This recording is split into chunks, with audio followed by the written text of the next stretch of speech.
asutip dinga koiham asutip ngama koiham him la thala asutip ngam dinga ki pan ngam koiham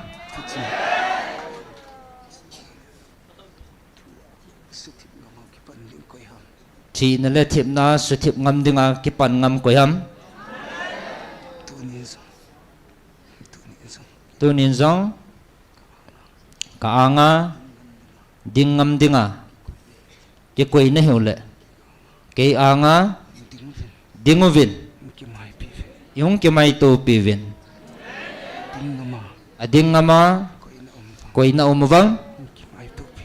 hong ke mai to pivin hong ke mai to pivin hong ke mai to pivin hong ke mai to pivin honguvin ichihi Beelzebul tilhaleng akuna chi Beelzebul tilhaleng le vantil gilo akuna ahi ti zausin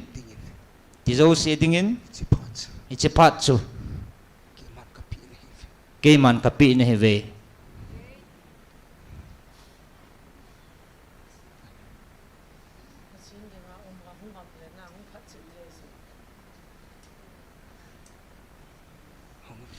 honguvin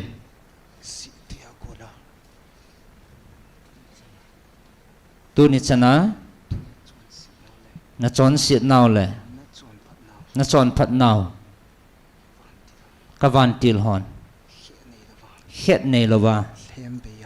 a thlem be ya na sim hla khum dewa hi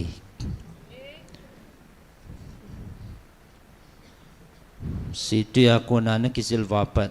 tu ni gea na chon sit naw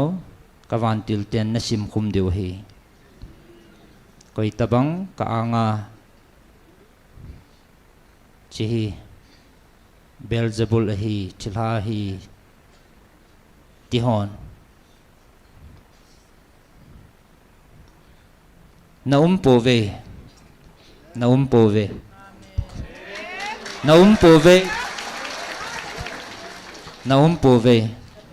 keima lungsung lang vea lungsung mulet pa hat chung nung na pathino na lung thim zo siu kamulet ne khat cha ampoi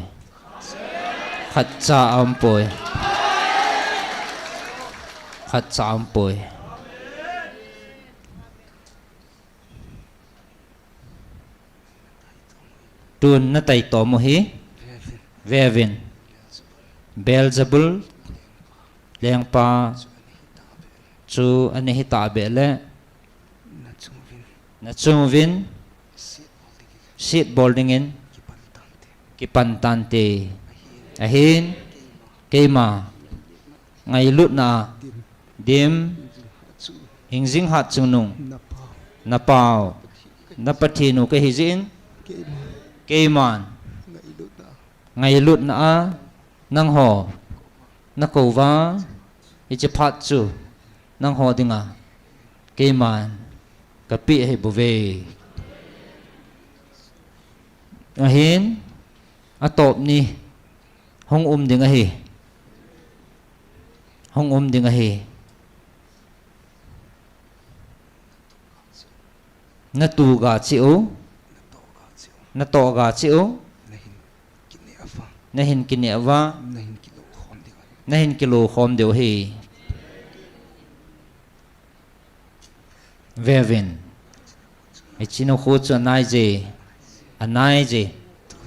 tun nuin natin evin natin tuin na khala thei chanin evin na khoi sat ni le keiman nui zat na tot na kain hla ni khole na vet na lang dong tin na pan piding umlawa na pan piding lawa akiu si a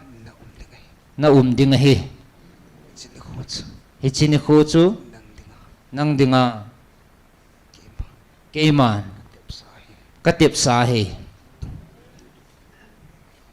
hung thong dinga hi